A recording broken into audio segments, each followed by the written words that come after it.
Good morning friends.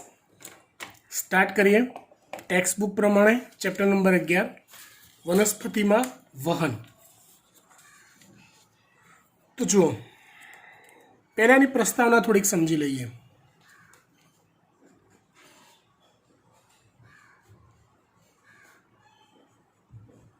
वनस्पति में वहन तो सवाल ये थाय वनस्पति में कोनु वहन थाय? तो आपणे कहीए पाणी, खनिज आयनो, खोराक, अंतःस्त्रावो,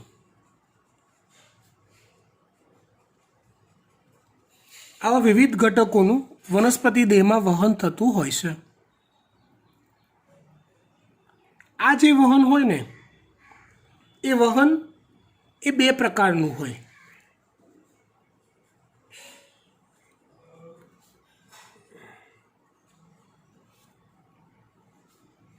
एक ટૂંકા અંતરનું વહન,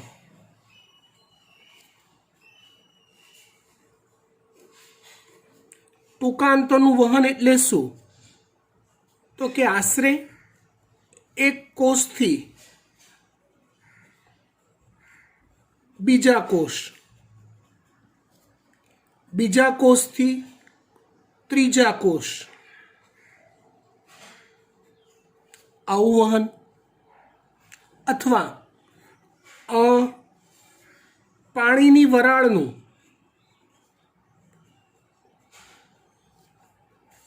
પાણીની વરાળ તો પાણીની વરાળનું पर्णना कोषोना वच्चेना अवकाशथी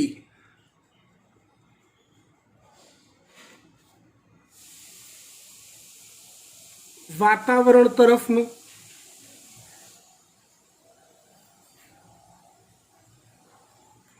इन शॉर्ट डिस्टन्स नु जे वहन होय एने टूंका अंतरनु वहन कहेवाय। बीजू वहन है दूरगामी वहन।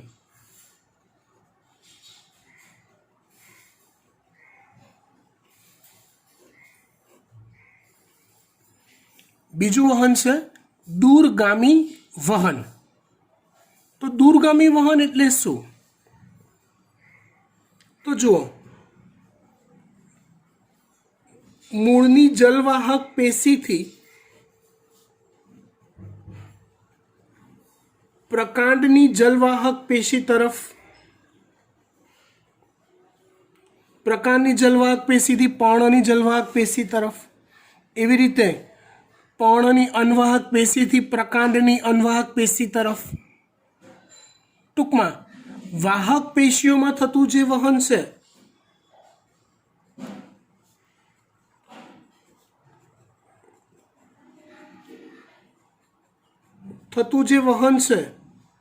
ए लांबा अंतरનું થાય જેને दूरगामी वहन કહેવાય। જેમ કે 100 मीटर ऊंची वनस्पति હોય, राइट, तो एना मूળ द्वारा શોષાયેલું પાણી છેક પર્ણ સુધી પહોંચે છે। તો ક્યાંથી ક્યાં પહોંચે? તો કે પહેલાં એ મૂળના કોષો દ્વારા શોષાય તો પછી ટૂંકા અંતરનું વહન થાય અને ધીમે ધીમે ધીમે કરીને એ પાણી મૂળની જલવાહક પેશી સુધી પહોંચે। મૂળની જલવાહક પેશીથી એ પ્રકાંડની જલવાહક પેશી તરફ જાય। પ્રકાંડની જલવાહક પેશીમાં એનું ઊર્ધ્વ વહન થાય લાંબા અંતરનું 100 મીટર સુધી। સમજો એ લાંબા અંતરનું વહન થયું તો એ ક્યાં થાય? તો કે જલવાહક પેશીઓમાં થાય, અનવાહક પેશીઓમાં થાય। લોંગ ડિસ્ટન્સનું વહન। आवा बे प्रकारना वहन वनस्पति देह में थता होय छे। आवा वहन समझवा माटेनी केटलीक बेजिक वात आपणे बे लेक्चर में करी। प्रसरण, सानुकूलित प्रसरण, बराबर, पछी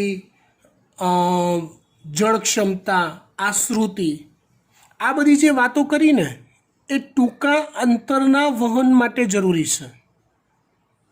દૂરગામી વહન માટે અલગ નિયમો આવે છે જે આપણે પછી સમજીશું.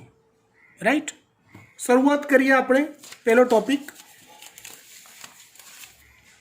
વહનના પ્રકારો. વહનના પ્રકારો.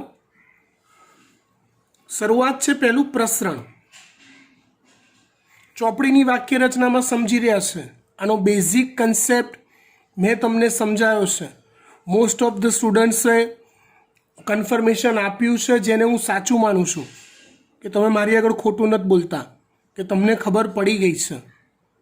હજી પણ જો નથી ખબર પડી હોતી તો પર્સનલી પૂછી લેવાનું. ચેપ્ટરની અગત્યતા પુષ્કળ છે. પ્રસરણ, ચોપડીની વાક્ય રચનામાં સમજીએ. પ્રસરણ દ્વારા વહન નિષ્ક્રિય રીતે થાય છે. એટલે પ્રસરણ દ્વારા જે વહન થતું હોય એમાં કોઈ શક્તિ બક્તિ વપરાતી નથી, નિષ્ક્રિય રીતે થાય છે.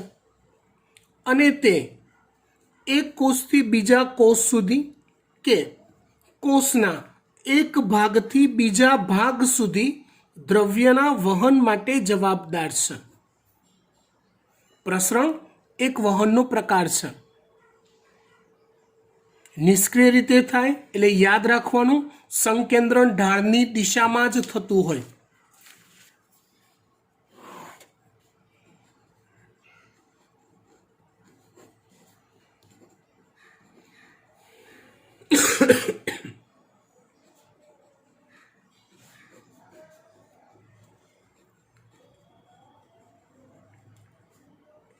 સંકેન્દ્રણ ઢાળની દિશામાં જ થાય.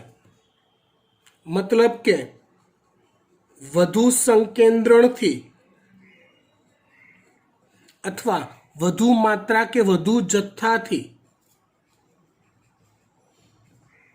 ઓછા સંકેન્દ્રણ તરફ જ થાય. જે આપમેળે થાય, જેમાં એટીપી પ્રકારની કોઈ શક્તિનો વપરાશ થતો નથી, માટે એને નિષ્ક્રિય વહન કહેવાય.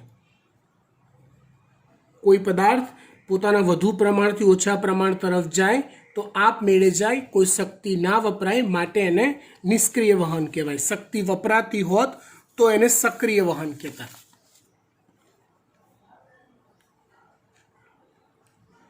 જેને ટૂંકા અંતરનું કે નિષ્ક્રિય વહન કહે છે. પ્રસરણ દરમિયાન ઉર્જાનો વ્યય થતો નથી. It's clear.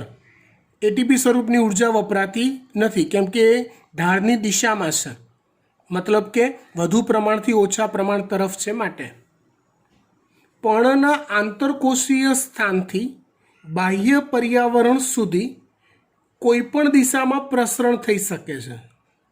આનો અર્થ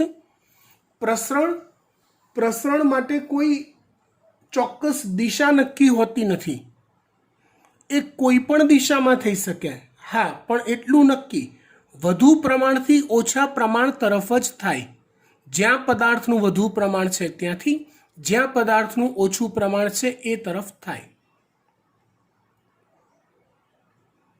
અહીંયા જે લખ્યું છે, પર્ણના આંતરકોષીય સ્થાનથી બાહ્ય પર્યાવરણ સુધી કોઈ પણ દિશામાં પ્રસરણ થાય. અહીંયા જે વાત કરી છે પાણીની વરાળની વાત કરી છે, બાષ્પોત્સર્જનની, કે ભાઈ આંતરકોષીય અવકાશ સ્થાનોથી પાણીની વરાળ એ બાહ્ય પર્યાવરણ તરફ બી જાય.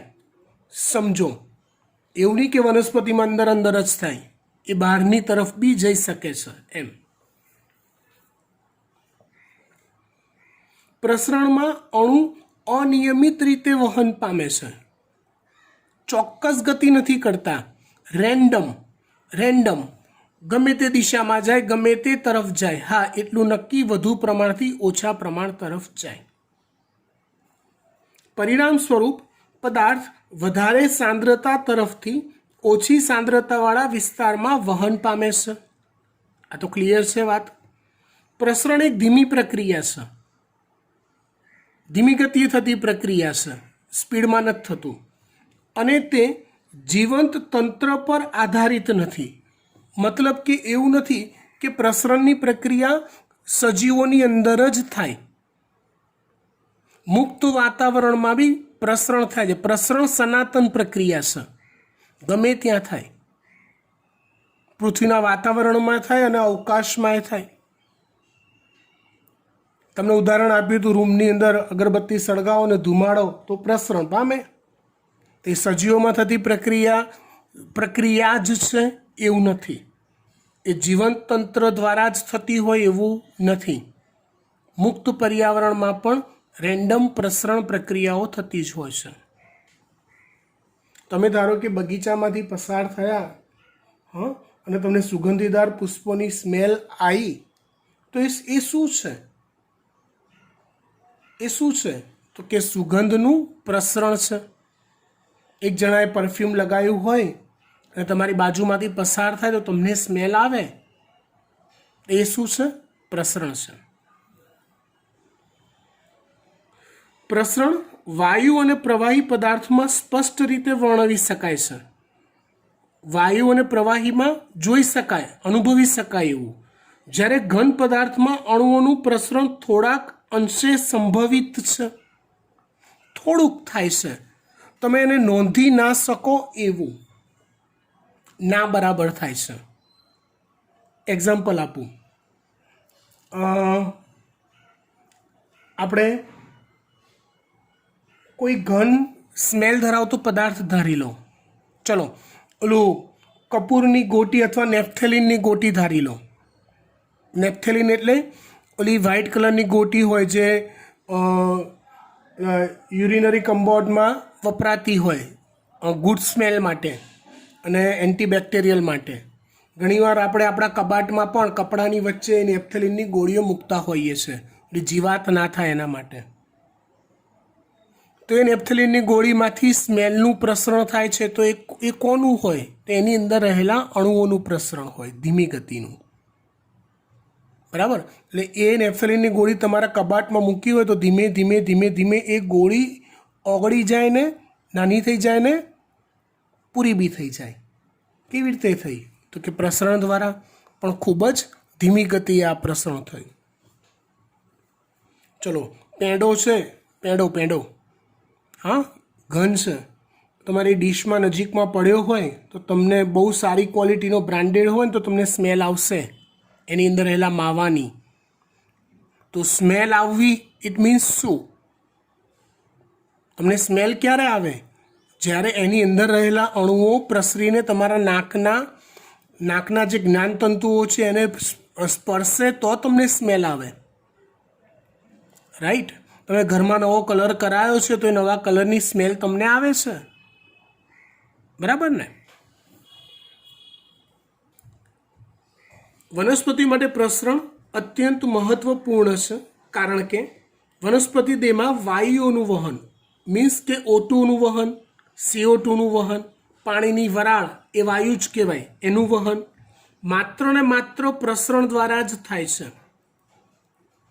ઓક્સિજનનું વહન, કાર્બન ડાયોક્સાઇડનું વહન અને પાણીની વરાળનું વહન માત્ર ને માત્ર પ્રસરણ પ્રક્રિયા દ્વારા જ થાય છે.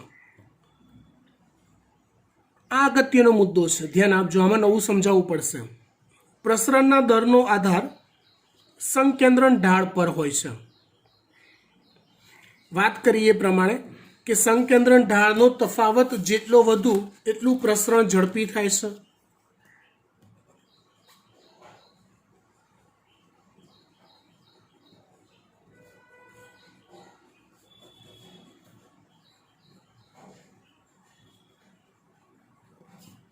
એટલું પ્રસરણ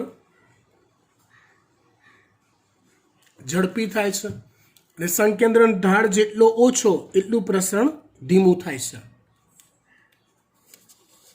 મીન્સ કે અહીંયા ખબર ક્લોરીનના અણુઓની વાત કરી હતી, બસ એ જ વસ્તુ અહીંયા કીધી છે. પછી તેઓને ભિન્ન કરનારા પટલની પ્રવેશશીલતા પર બી આધાર રાખે છે. તેઓને ભિન્ન કરનારા પટલની પ્રવેશશીલતા પર પણ આધાર રાખે છે. લાઈક ચલો, અહીંયા આપણે આશ્રુતિની વાત સમજી ગયા, યાદ છે લાસ્ટ લેક્ચરમાં તો આશ્રુતિની અંદર ખાલી ને ખાલી પાણીનું જ પ્રસરણ થયું.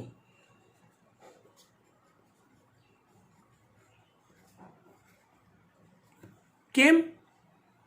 કારણ કે તમે જે પટલ લીધું હતું એ અર્ધ પ્રવેશશીલ પટલ લીધું હતું. મેં તમને એક બીજું એક્ઝામ્પલ એની અંદર આપ્યું હતું કે જો તમે પ્રવેશશીલ પટલ લો તો શું થાય. એટલે પ્રસરણ, ચલો માની લો કે આશ્રુતિના જ પ્રયોગમાં તમે વચ્ચે અપ્રવેશશીલ પટલ બાંધી દો તો કોઈનું પ્રસરણ નહીં થાય. એટલે વચ્ચે તમે કયું પટલ રાખ્યું છે, કયા પ્રકારનું પટલ રાખ્યું છે, એના પરથી એની અસર પણ પ્રસરણની પ્રક્રિયા પર થાય છે.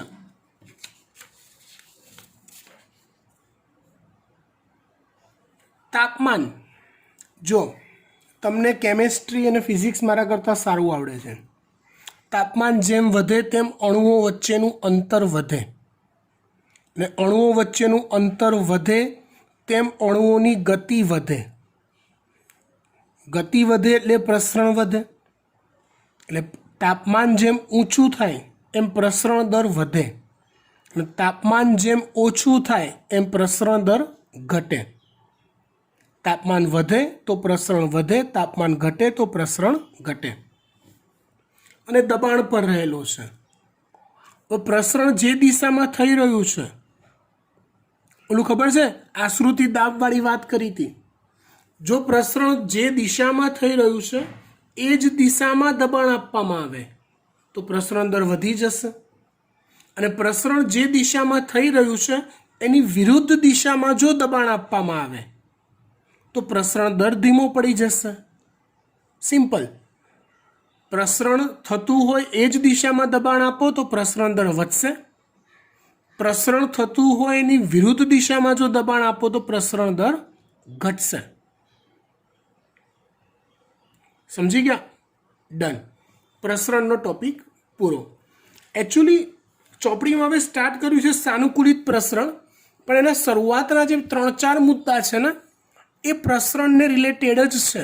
સાનુકૂલિત પ્રસરણ અંદર આવતું નથી, પણ ટાઇટલ ચોપડીમાં આપ્યું છે એટલે તમારે એને જ ફોલો કરવું પડશે. આ જે વાત કરી રહ્યો છું એ ગુજરાત બોર્ડ રિલેટેડ વાત કરી રહ્યો છું. સાનુકૂલિત પ્રસરણ. પ્રસરણની ક્રિયા માટે ઢોળાંશ સર્જાવો અત્યંત જરૂરી છે. ઢોળાંશ સર્જાવો એટલે શું?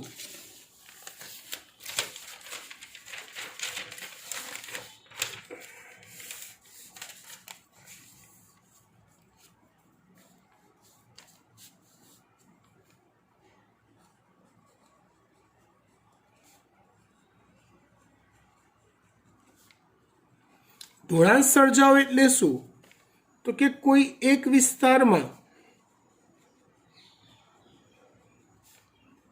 પદાર્થનું સંકેન્દ્રણ વધુ હોવું અને બીજા વિસ્તારમાં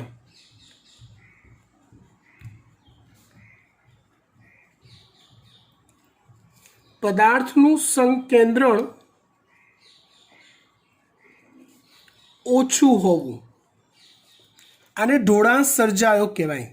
જો પ્રસરણ પ્રક્રિયા આપમેળે થાય, પણ એ થવા માટે આ ઘટના બહુ જરૂરી છે. જો બંને વિસ્તારમાં કોઈ પદાર્થનું પ્રમાણ એક સરખું જ હોય તેનું પ્રસરણ નથી થવાનું. કમ્પલસરી છે એક વિસ્તારમાં પદાર્થનું પ્રમાણ વધારે હોય, બીજા વિસ્તારમાં પદાર્થનું પ્રમાણ ઓછું હોય, તો અને માત્ર તો જ પ્રસરણની પ્રક્રિયા થાય, બાકી ના થાય. ડન? ફાઇન. પ્રસરણના દરનો આધાર પદાર્થના સ્વરૂપ કે આકાર પર નિર્ભર છે. આ ક્લિયર છે. જેવું સ્વરૂપ, ઘન સ્વરૂપ, પ્રવાહી સ્વરૂપ, વાયુ સ્વરૂપ, જેવું સ્વરૂપ એ પ્રમાણે પ્રસરણ થાય. વાયુ હોય તો ઝડપી થાય, પ્રવાહી હોય તો ધીમું થાય. ઓકે.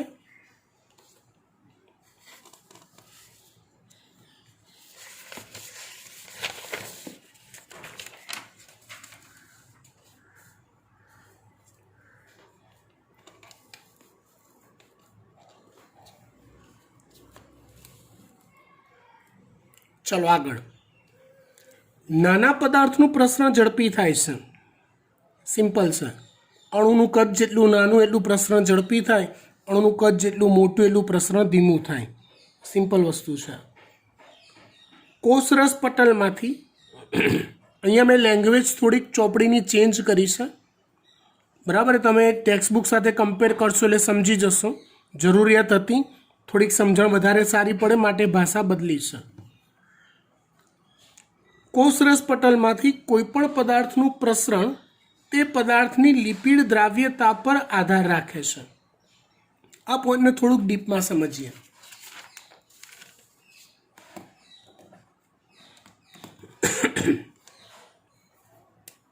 જો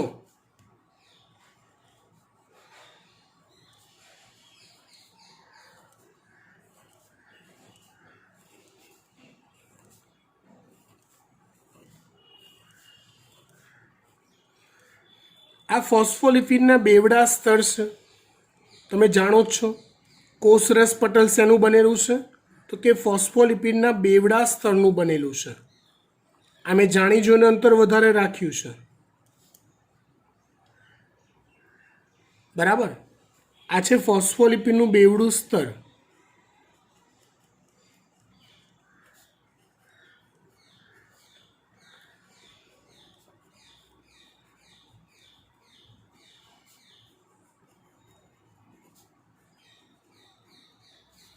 જો આ ધારો કે કોષની બહારનો વિસ્તાર છે, આ ધારો કે કોષની અંદરનો વિસ્તાર છે, અને આ કોષરસ પટલ છે. કોઈ પદાર્થ બહારથી અંદર જશે કે કોઈ પદાર્થ અંદરથી બહાર જશે, એનો આધાર એ પદાર્થની લિપિડ દ્રાવ્યતા પર છે. જો પદાર્થના બે પ્રકાર પાડી દઈએ આપણે સમજણ માટે. એક છે જલવિતરાગી,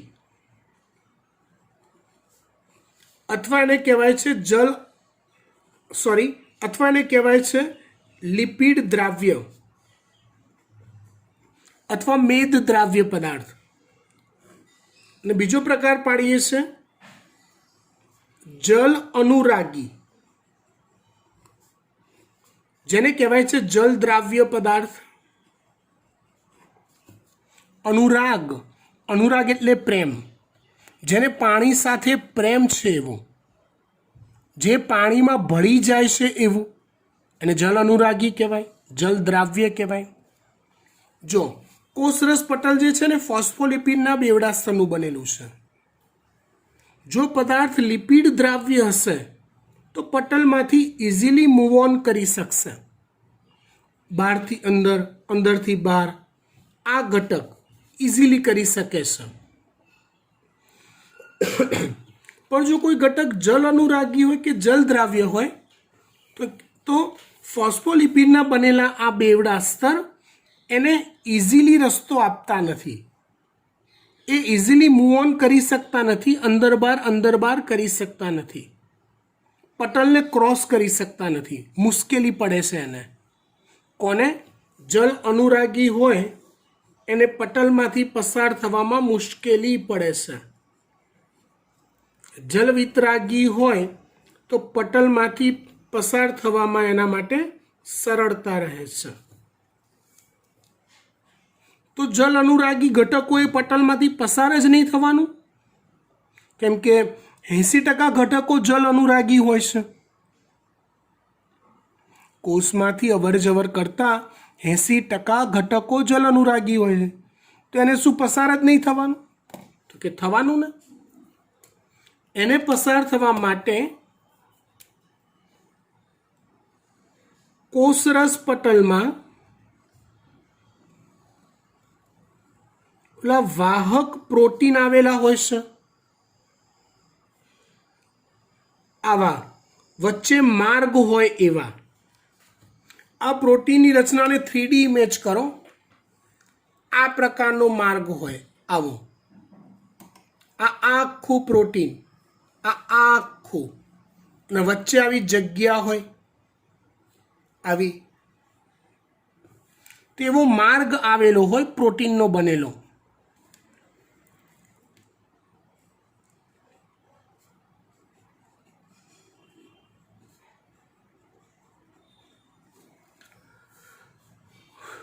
તો જલ અનુરાગી ઘટકોને કોષરસ પટલમાંથી પસાર થવું હોય, બહારથી અંદર જવું હોય, અંદરથી બહાર જવું હોય, તો આવા પ્રોટીનના બનેલા માર્ગમાંથી પસાર થવું પડે.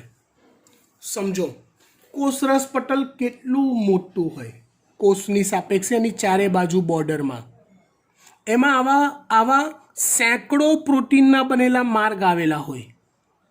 કોના માટે? જલ અનુરાગી પદાર્થની અવરજવર થવા દેવા માટે. પણ એક વાત યાદ રાખો, આ જે પ્રોટીન માર્ગ છે ને એ પોતે કશું જ કરતો નથી. સમજો, એ ખાલી વચ્ચે પ્રવાહી ભરેલો જ માર્ગ છે. જો કોઈ ઘટકનું પ્રમાણ બહાર વધારે હોય, આપમેળે નેચરલી અંદર એ પદાર્થનું પ્રમાણ ઓછું હોય, અને આ પ્રોટીન માર્ગ જો ખુલ્લો હોય તો એ પદાર્થ પોતાની જાતે અંદર આવી જાય છે. આ રીતે, કેમ કે વધુ પ્રમાણથી ઓછા પ્રમાણ તરફ, મતલબ કે ઢાળની દિશા. વાત સમજવા પ્રયત્ન કરો. શું કહું છું કે પ્રોટીન માર્ગ જે છે એ પ્રોટીન માર્ગ એ સંકેન્દ્રણ ઢાળ સર્જી શકતા નથી. પ્રોટીન માર્ગ એ સંકેન્દ્રણ ઢાળ સર્જી શકતા નથી. અગાઉથી સર્જાયેલ ઢાળ હોવો જરૂરી છે. મતલબ અગાઉથી ઢાળ છે, બહાર વધુ પ્રમાણ છે, અંદર ઓછું પ્રમાણ છે, તો જાઓ. અંદર વધુ પ્રમાણ છે, બહાર ઓછું પ્રમાણ છે, માર્ગ ખુલ્લો છે, તો જાઓ. ખબર પડી વાત? ડન.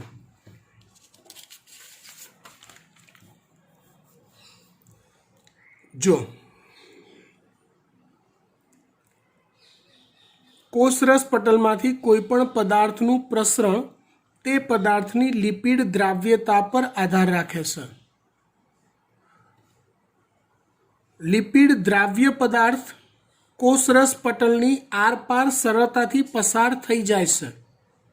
પદાર્થ લિપિડ દ્રાવ્ય છે તો, અને પટલ બી કોષરસ પટલ બી ફોસ્ફોલિપિડનું બનેલું છે, તેના માટે ઇઝી રહે છે પટલમાંથી પસાર થવું. લિપિડ દ્રાવ્ય પદાર્થ જલ વિતરાગી કહેવાય છે. જલ અનુરાગી ઘટકો પટલ એટલે કે કોષરસ પટલની આરપાર મુશ્કેલીથી પસાર થાય છે. તેઓનું પ્રસરણ સાનુકૂલિત રીતે થાય છે, કેમ કે કોષરસ પટલમાં આવેલા પ્રોટીનની મદદથી થતું પ્રસરણ એટલે સાનુકૂલિત પ્રસરણ. આવા અણુઓનું વહન પટલમાં આવેલા વાહક પ્રોટીન દ્વારા થાય છે. ડન. તેઓ એટલે કે વાહક પ્રોટીન સંકેન્દ્રણ ઢાળને સ્થાપિત કરી શકતા નથી. Not capable. સંકેન્દ્રણ ઢાળ બનાવવા માટે કેપેબલ નથી. અણુઓનો સંકેન્દ્રણ ઢાળ પહેલેથી જ અસ્તિત્વ ધરાવતો હોવો જોઈએ. અને જો પ્રોટીન માર્ગ ખુલ્લો છે તો વેલકમ, કરો પ્રસરણ તમે તમારી રીતે. હું બીજી કોઈ મદદ કરી શકીશ નહીં તમારા માટે માર્ગ બનાયા સિવાયની. અન્ડરસ્ટેન્ડ? ઓકે. પ્રોટીનની મદદથી થતા આવા વહનને સાનુકૂલિત પ્રસરણ કહે છે. આગળ સરસ મુદ્દો છે. સાનુકૂલિત પ્રસરણમાં પદાર્થોને પટલની આરપાર પસાર કરવાની ક્રિયામાં વિશિષ્ટ પ્રોટીન મદદરૂપ થાય છે, તેમાં એટીપીની ઉર્જાનો વપરાશ થતો નથી, કેમ કે ઢાળની વિરુદ્ધ દિશામાં વહન થતું નથી. ઢાળની દિશામાં થાય, આપમેળે થાય. ખાલી રસ્તો આપી દીધો કે બેટા આ રસ્તે તમારે જવાનું, બસ. સાનુકૂલિત પ્રસરણ ઓછીથી, આ એકના એક મુદ્દા રિપીટ કરેલા છે. સાનુકૂલિત પ્રસરણ ઓછીથી વધુ સાંદ્રતા તરફ વાસ્તવિક વહન કરી શકતા નથી. સાનુકૂલિત પ્રસરણમાં ઓછી સાંદ્રતાથી વધુ સાંદ્રતા તરફ વહન થઈ શકતું નથી, કારણ કે આવું વહન કરવા ઉર્જાનો ઉપયોગ આવશ્યક બને છે. એટીપી સ્વરૂપની ઉર્જા હોય તો ઓછા પ્રમાણથી વધુ પ્રમાણ તરફ વહન કરાવી શકાય ઢાળની વિરુદ્ધ દિશામાં. સાનુકૂલિત પ્રસરણ આવું કરી શકતા નથી એવું કહે છે આ મુદ્દામાં. હવે જે વાત છે ને બહુ જ મસ્ત વાત છે. જો જ્યારે બધા જ વાહક પ્રોટીન અણુઓ ક્રિયાશીલ બને ત્યારે વહનનો દર મહત્તમ હોય છે. આ ક્રિયાશીલતાની વાત વળી શું આવી સમજો.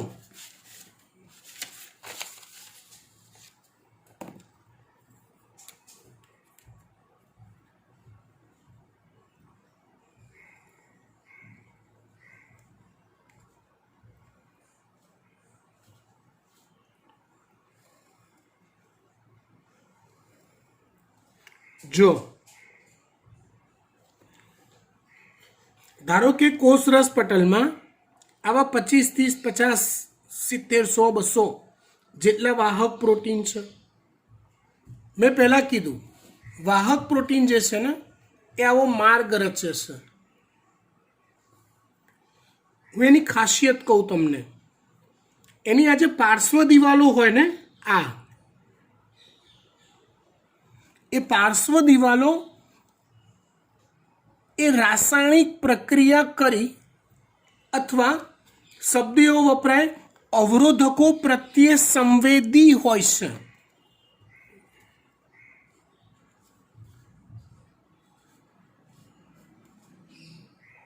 પ્રોટીન માર્ગની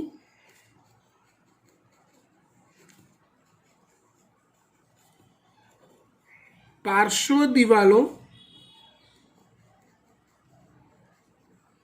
અવરોધકો પ્રત્યે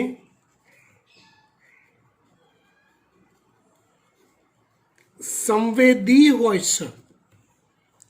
મતલબ આ પાર્શ્વ દિવાલો એ રાસાયણિક પ્રક્રિયા કરી વચ્ચેનો જે વહનનો માર્ગ છે એ માર્ગને બંધ પણ કરી શકે છે. સમજો. એટલે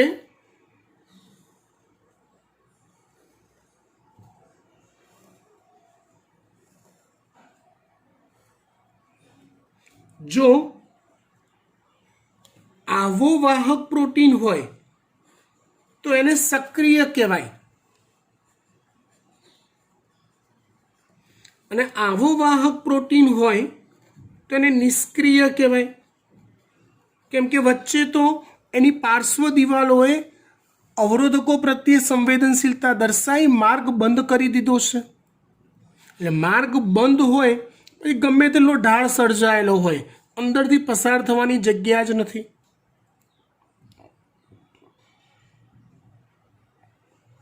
સમજ પડે છે વાત? અહીંયા શું કહેશે, જેટલા આવા માર્ગ વધુ ખુલ્લા હોય પાર્શ્વ દિવાલોએ. આ કેવી વાત થઈ ખબર છે? તમે કોઈ દિવસ ગાર્ડનમાં ગયા છો તો કે સાહેબ કેવા સવાલ પૂછો છો, તો મોટા ભાગના ટાઈમમાં ગાર્ડનનો જે મેઇન ગેટ હોય ને મોટો ઝાંપો એ બંધ જ હોય. એની બાજુમાંથી પસાર થવા માટે એક નાનકડો રસ્તો હોય. સમજો. એ રસ્તામાં ઓલું નાનકડું ચકેડા જેવું ભરાયેલું હોય, તમારે ત્યાંથી પસાર થઈને જવાનું હોય. I think you get it. હવે જ્યારે બપોરના ટાઈમમાં કે રાતના ટાઈમમાં 9 વાગ્યા પછી કે 10 વાગ્યા પછી ગાર્ડન બંધ થવાનું હોય, તો એ જે રસ્તો ખરો ને જે નાનકડો ચાલુ હોય એને સાંકળથી બાંધી દીધો હોય, એ સાંકળથી બાંધી દીધો હોય એટલે પછી તમારે અંદર જવું હોય ને તો તમે ના જઈ શકો, એ ચકેડું ફરે જ નહીં, સાંકળથી બંધાઈ ગયું છે. એટલે ઇમેજ કરો હું શું કહું છું તમને. એટલે જો એ સાંકળ ન હોય તો એ ચકેડું ફરી શકે ને તમે અંદર જઈ શકો, એક એક કરીને જઈ શકાય.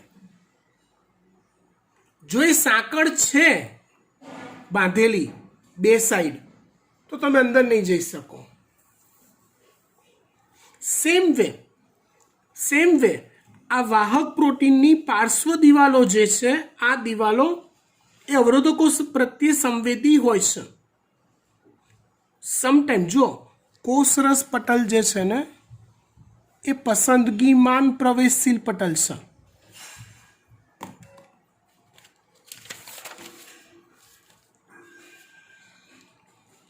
કોષરસ પટલ એ પસંદગીમાન પ્રવેશશીલ પટલ છે. મતલબ એ ઈચ્છે ત્યારે દ્રવ્યોનું વહન અટકાઈ શકે છે, જે તે દ્રવ્યનું અટકાઈ શકે, જે તે દ્રવ્યનું ચાલુ રાખી શકે, સાનુકૂલિત પ્રસરણનો દર વધારી શકે, સાનુકૂલિત પ્રસરણનો દર ઘટાડી શકે. તો ચલો હવે હું તમને પૂછું કે સાનુકૂલિત પ્રસરણનો દર વધારે ક્યારે હશે? તો કે જ્યારે આવા માર્ગો મેક્સિમમ ખુલ્લા હશે ત્યારે. હું એવું પૂછું સાનુકૂલિત પ્રસરણનો દર ઓછો ક્યારે હશે? તો કે જ્યારે આવા માર્ગો બંધ હશે ત્યારે. માર્ગો બંધ કેવી રીતે હોય? તો કે એની પાર્શ્વ દિવાલો એ અવરોધો સાથે રાસાયણિક પ્રક્રિયા કરી વચ્ચે અવરોધો સર્જે, રસ્તામાં ખાડા ખોબળિયા ઊભા કરી દે અને દ્રવ્યોનું વહન અટકી જાય. ડન. ચલો, જ્યારે બધા જ વાહક પ્રોટીન અણુઓ ક્રિયાશીલ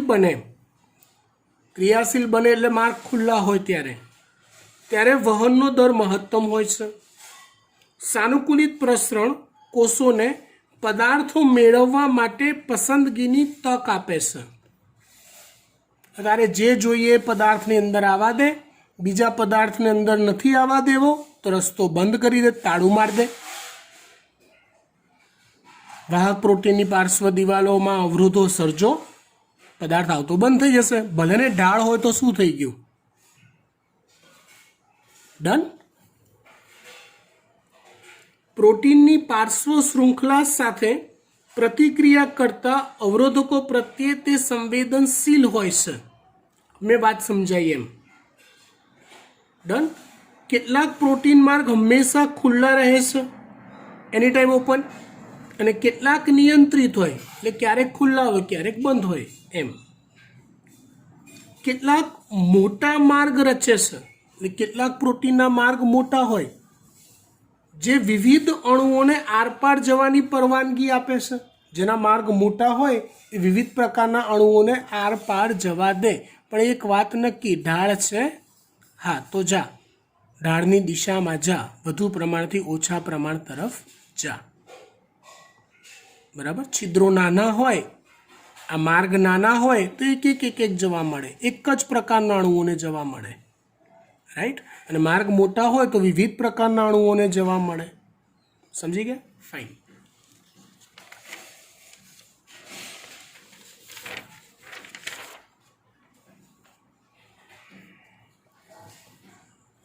જો પોરિન્સ એક મોટા કદનું છિદ્ર રચે છે. પોરિન્સની વાત કરું એ પહેલાં થોડીક બીજી ક્લિયર કટ વાત કરી દઉં.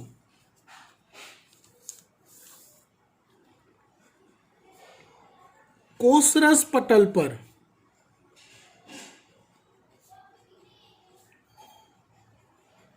આવેલા જે વાહક પ્રોટીન છે ને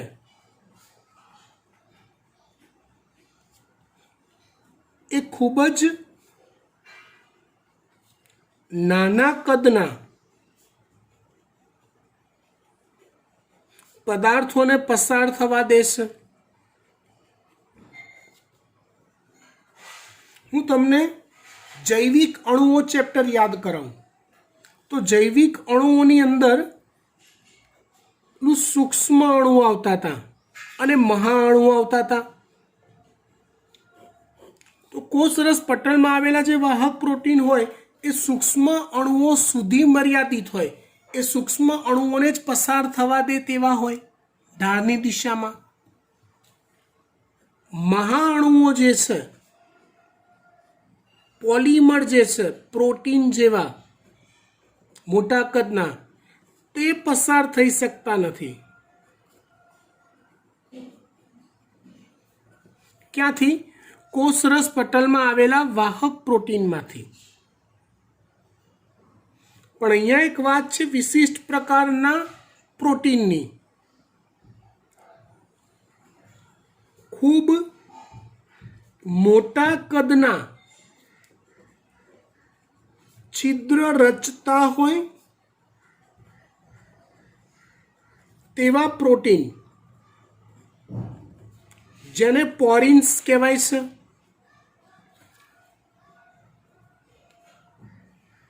પોરિન્સ એ એટલા મોટા કદના છિદ્ર રચે કે જેમાંથી મહાઅણુઓ પણ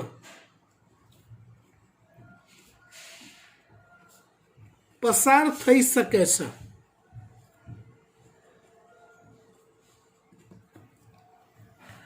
પોરિન્સ એટલા મોટા કદના છિદ્રો રચે કે જેમાંથી મહાઅણુઓ પણ સરળતાથી પસાર થઈ શકે છે. સમજો, મહાઅણુઓ પણ જો પસાર થઈ શકતા હોય એવા મોટા છિદ્રો જે રચે એવા પ્રોટીનને પોરિન્સ કહેવાય છે. પણ અહીંયા નિયમ તો ઓલો જળવાય જ છે, વધુ પ્રમાણથી ઓછા પ્રમાણ તરફ સંકેન્દ્રણ ઢાળની દિશામાં જ. ડન.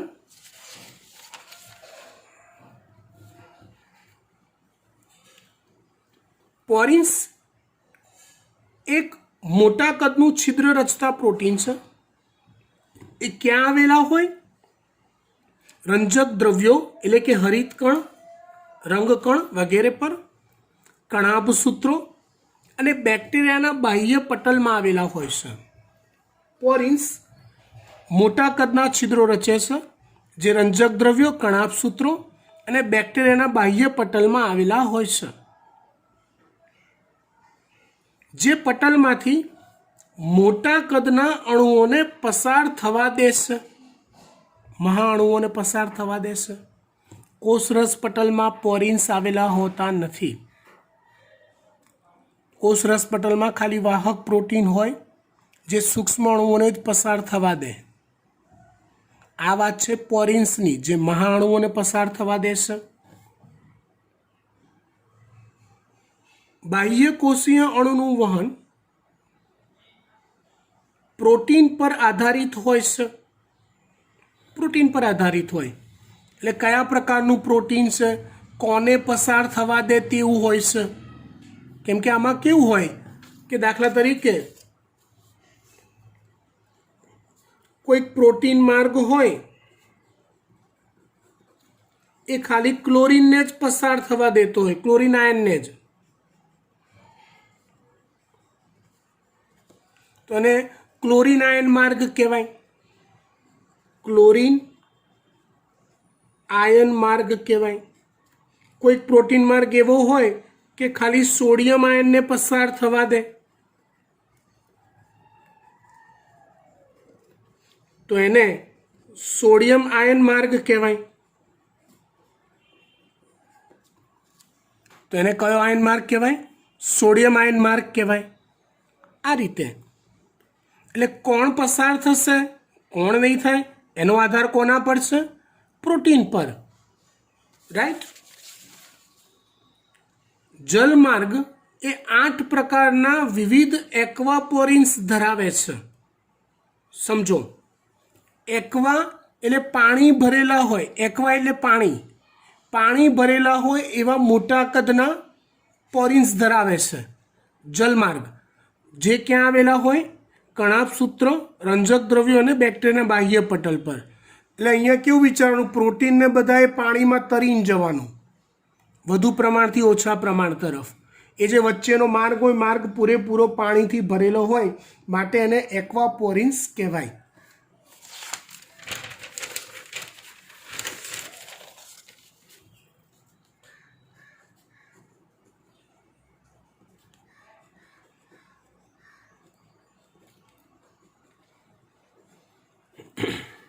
પાણીથી ભરેલા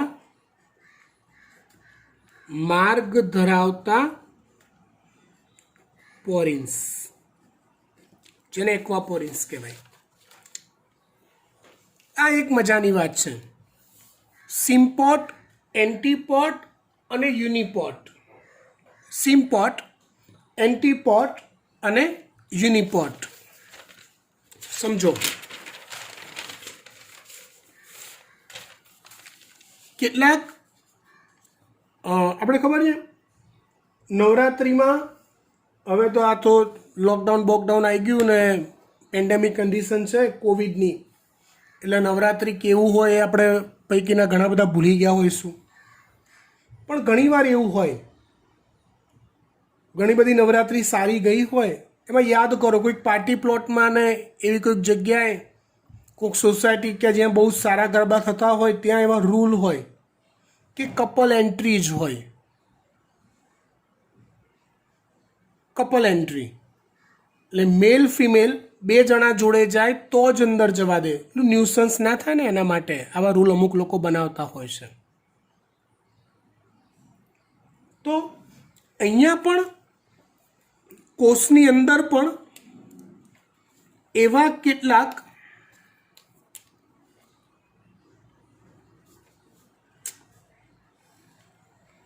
પ્રોટીન માર્ગ હોય છે. એવા કેટલાક પ્રોટીન માર્ગ હોય છે કે જે એક સાથે બે વિવિધ પ્રકારના અણુઓને જ પસાર થવા દે. શું કરે? એક સાથે બે વિવિધ પ્રકારના અણુઓને જ પસાર થવા દે. સિંગલ નો એન્ટ્રી, બે જણાએ જોડે જ જવાનું. એવા પ્રકારના આયન માર્ગ હોઈ શકે, પ્રોટીન માર્ગ હોઈ શકે, જેને જે કાં તો સિમ્પોર્ટ હોય, કાં તો એન્ટીપોર્ટ હોય, કાં તો યુનિપોર્ટ હોય. સિમ્પોર્ટ એટલે શું? કે એક સાથે બે પ્રકારના અણુઓએ જવાનું, હા, અને બંને એક જ દિશામાં જવાનું. કાં તો બહારથી અંદર તો બહારથી અંદર, અંદરથી બહાર તો અંદરથી બહાર, એક જ દિશામાં જવાનું, જેને સિમ્પોર્ટ કહેવાય. એન્ટીપોર્ટમાં બંને એક સાથે પસાર થવાનું, પણ જવાનું વિરુદ્ધ દિશામાં. એક બહારથી અંદર આવે તો બીજો અંદરથી બહાર જાય. અહીંયા જુઓ બેટા, ઢાળના નિયમો એઝ યુઝ્યુઅલ જળવાય છે. સિમ્પોર્ટ પ્રકારનું વહન થવા માટે બંને પદાર્થોનું વહન એક તરફ વધારે હોવું જોઈએ અને બીજી તરફ બંનેનું પ્રમાણ ઓછું હોવું જોઈએ, તો જ બંને એક સાથે એ માર્ગમાંથી પસાર થઈ શકશે. તેને સિમ્પોર્ટ માર્ગ કહેવાય. એન્ટીપોર્ટ પ્રકારનું વહન થવા માટે ટિપિકલ કન્ડિશન, બંને જવાનું પણ વિરુદ્ધ દિશામાં જવાનું. હવે આપમેળે વિરુદ્ધ દિશામાં જવું હોય તો એક પદાર્થનું પ્રમાણ એક તરફ વધુ હોવું જોઈએ, બીજા પદાર્થનું પ્રમાણ બીજી તરફ વધુ હોવું જોઈએ, તો જે વધુથી ઓછા તરફ જઈ શકે એક સાથે. એન્ટીપોર્ટ. યુનિપોર્ટ બિચારો ભલો માણસ છે કે બે જણાએ જવાનું, એક સાથે જાઓ, એક જ દિશામાં જાઓ તોય ચાલશે, વિરુદ્ધ દિશામાં જાઓ તોય ચાલશે, 2 જણાએ જવાનું એ નક્કી, તો એને કહેવાય છે યુનિપોટ. કેટલાક વાહક પ્રોટીન પ્રસરણની મંજૂરી ત્યારે જ આપે છે જ્યારે 2 પ્રકારના અણુઓ એક સાથે વહન પામતા હોય. સિમ્પોટમાં 2 અણુઓ એક જ દિશામાં પટલને પસાર કરે છે. એન્ટીપોટમાં તેઓ એકબીજાની વિરુદ્ધ દિશામાં વહન પામે છે. યુનિપોટમાં 2 અણુઓ સ્વતંત્ર રીતે સમાન કે વિરુદ્ધ દિશામાં વહન પામે છે. ડન. અહીંયા પ્રસરણ અને સાનુકૂલિત પ્રસરણ આ બંને વાતને આપણે પૂરી કરીએ છીએ વધુ આવતા અંકે. ફરી એક રિક્વેસ્ટ, ચેપ્ટર ધ્યાનથી સમજવું જરૂરી છે, બહુ જ ઇમ્પોર્ટન્ટ ચેપ્ટર છે. વાક્ય રચના થોડીક ટિપિકલ છે, યાદ રહે ના રહે ઇટ્સ ઓકે, બરાબર, પણ સમજવું જરૂરી છે. મહેરબાની કરીને રોજે રોજનું કામ રોજ કરવાની ટેવ પાડવી પડશે. Okay, by.